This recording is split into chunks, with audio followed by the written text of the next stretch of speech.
주식 만렙을 꿈꾸는 모든 투자자를 위해 실력으로 보여주는 든든한 레벨업 가이드들의 숨은 노하우를 공개합니다.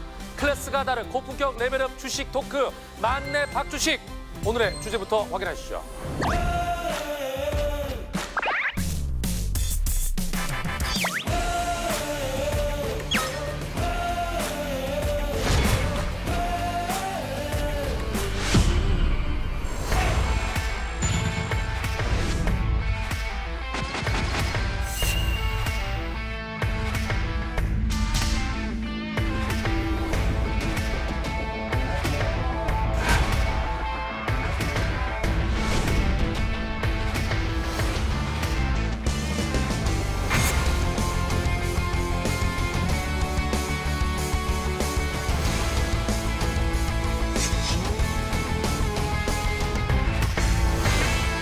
오늘의 레벨업 가이드를 소개합니다. 한동훈 전문가 그리고 류태현 전문가 두 분 나오셨습니다. 어서 오십시오. 반갑습니다. 반갑습니다.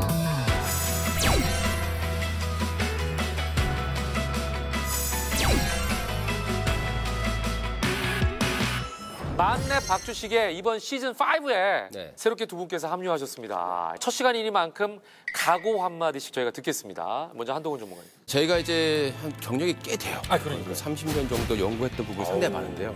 그 30년 정도면 레벨이 많이 올라왔겠죠. 그래서 그 만렙이에요, 만렙. 가지고 있는 레벨을 우리 시청자님께 다 고스란히 제가 한번 옮겨드릴 수 있는 그런 방송이 되게끔 노력을 해보도록 하겠습니다. 자, 류태현 전문가님. 제가 얼마 전에 저 한라산 갔다 왔거든요. 한라산이요? 네, 근데 이게 예전하고 다르게 올라가는데 그 후배가 권유를 해가지고 그 스틱인가요?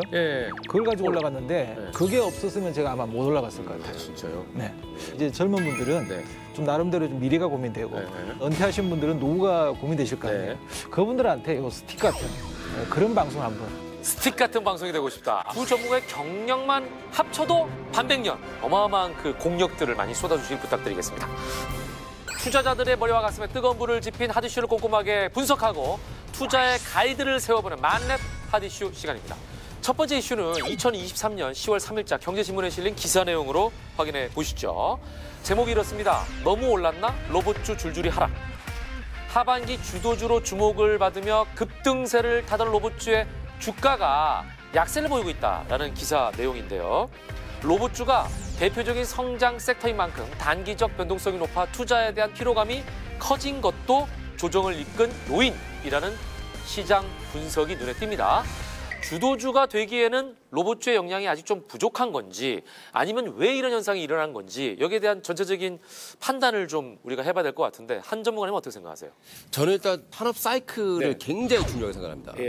우리가 텐베거라고 하잖아요. 텐베거가 언제 터지느냐 보면 우리가 이제 산업 사이클상의 성장기가 있습니다. 성장 1기와 2기에 들어갈 때 이제 보통 10배짜리 상승이 많이 나옵니다. 아이들로 따지면 초등학생 뭐 이때네. 확 클 때. 그러니까 2차 전지가 사실 전기차 하면 2008년도에 사실 굉장히 좀 핫했었습니다. 그러다가 이제 2017년부터 이제 대기업이 참여하기 시작하면서부터 이제 이 본격적으로 이 전기차 시장이 성장했고 폭발했잖아요. 그러니까 로봇 같은 경우도 사실 우리가 테마라고 발생했을 때가 도입기가 있었던 게 한 2000 초반이에요. 2005년 그리고 나서 한 10년 정도 조용하다가 이제 대기업이 뛰어드는 거잖아요. 그럼 대기업이 뛰어든다라는 것은 이제 본격적으로 돈이 가능성이 있다는 거죠. 최근에 달려온 폭이 레인보우 로보틱스라는 종목이 10배가 올라왔어요. 2차 전지로 따진다면은 2019년의 모습과 좀 비슷하지 않는가. 그 당시에도 2차 전지가 급등했다가 20년도에 좀 급락이 좀 나왔었어요. 그러다 다시 이제 급등을 했기 때문에 부진하다라는 거라기보다는 저는 쉬어간다라는 표현을 하고 쉬어간다. 어떤 표현을 바꾸자. 유 전문가님은 이 쉬어가는 이유를 뭐라고 생각하십니까? 돈이죠. 돈이죠. 아니 뭐 복잡하게 생각하세요. 몸에 피가 안 돌면 어떻게 돼요? 쓰러지죠. 그렇죠. 시장에 돈 안 들면 돈 맥갱가 생기죠. 그렇죠. 그 제가 하나 지금 따져봤는데 고객 예탁금 말이에요. 고객 예탁금이 7월 달에 한 55조 이상까지 갔었죠. 그 로보틱스 상장 때문에. 네, 그렇죠. 근데 10월 초에 고객 예탁금이 얼마까지 빠졌냐면 8조 이상 빠졌어요. 7월 그때 대비해서. 근데 올해 연초 1월 대비해가지고 7월 달에 우리가 딱 그 고점을 쳤던 섹터가 있어요. 에코프로, 에코프로비엠 이런 거죠. 근데 그때 그 돈들이 좀 빠져나와가지고 야 어디 갈까라고 생각하다가 로봇 관련주에 또 들어간 거예요. 그래서 로봇 관련 것들이 보통 이제 대표적인 게 레인보우 로보틱스 아까 이야기하셨잖아요. 걔네들이 이제 고점을 쳤던 게 9월이죠. 이걸 감안해 본다 그러면 가장 중요한 것은 이제 수급적 요인에서 봐야 될 것 같고 이 고금리 상황이 상당히 오래 갈 것 같은데 고금리 상황에서는 베타 계수가 높은 업종이나 테마들이 가장 먼저 두드려 맞습니다. 근데 반대로 이야기하면 베타 계수가 높은 이 로봇 관련 테마들 무조건 몰릴 수밖에 없죠. 그리고 또 하나 이제 단기적인 이슈가 있잖아요. 바로 이제 두산 로보틱스 상장인데 그게 이제 33조 원이 몰렸습니다. 그만큼 이제 사람들이 관심이 몰릴 수밖에 없는 거고 그로 인해서 로봇 관련주들이 또 약간 단기적으로 오버슈팅한 부분이 있습니다. 그 오버슈팅한 부분들이 로보틱스 상장이라는 이슈가 소멸되면서 이제 자금이 좀 빠져나간 부분, 뭐 그런 부분이 또 추가적으로 작용해서 복합적으로 이제 좀 하락이 좀 나왔다. 여기에 대한 이제 투자자들의 관심이 안 그래도 지금 높은 상황이거든요. 신규 진입을 염두에 두고 있는 투자자들 어떻게 공략을 좀 해보는 게 좋을까요? 신규 상장 종목 자체가 좀 수익 내기가 좀 어렵다라고 생각을 합니다. 보통 보면은 신규 상장자들의 특징을 보게 되면 상장하고 한번 바로 급등을 하든가 아니면 조정을 바로 받든가. 조정 바로 받고 좋은 종목은 한 번 더 고점을 돌파하고 대신 그 돌파한 시기가 1개월 내에 돌파합니다. 그래서 1개월 내로 돌파했다가 다시 밀리기 시작하면 그때부터는 상당히 긴 조정 기간을 보일 수 있기 때문에 저는 두산 로보틱스는 로봇주들의 대장주로 가기보다는 약간 신규 상장주 흐름 따지 않을까. 마지막 그 1개월 내로 반등이 한번 좀 나온다라면 그때는 이제 이번에 좀 조정 나왔을 때 팔지 못하셨던 분들이 다시 한번 기회가 될 수 있겠다. 어떤 종목이든 절대 영원할 수는 없거든요. 올라가면 쉬어가는데 이게 이제 완전히 고점을 치고 다시 저 밑에까지 내려가느냐 아니면 쉬었다가 다시 가느냐의 싸움인데 로봇주들은 쉬었다가 다시 간다. 다시 간다. 자, 그렇다면 중요한 게 언제냐는 겁니다. 시기를 좀 예측해 볼 수 있을까요? 그렇게 오래 쉬지는 않을 것 같아요. 오래 쉬지는 않는다. 일단 당장 눈앞에 있는 이슈라고 본다라면은 11월 달에 인공지능 로봇법이라든가 이렇게 이제 좀 구체적으로 이제 개정이 돼서 나오게 되는데 그러니까 이 법안 통과와 함께 한번 반등할 수 있는 기회가 있고. 그렇죠. 제가 볼 때는 뭐 인디안 기후제식으로 언제 된다, 뭐 언젠간 기다리면 될 거다 이런 말하면 우리 시장도 제일 싫어하죠. 우리 인디언 아니잖아요. 딱 시기를 이야기 드릴게요.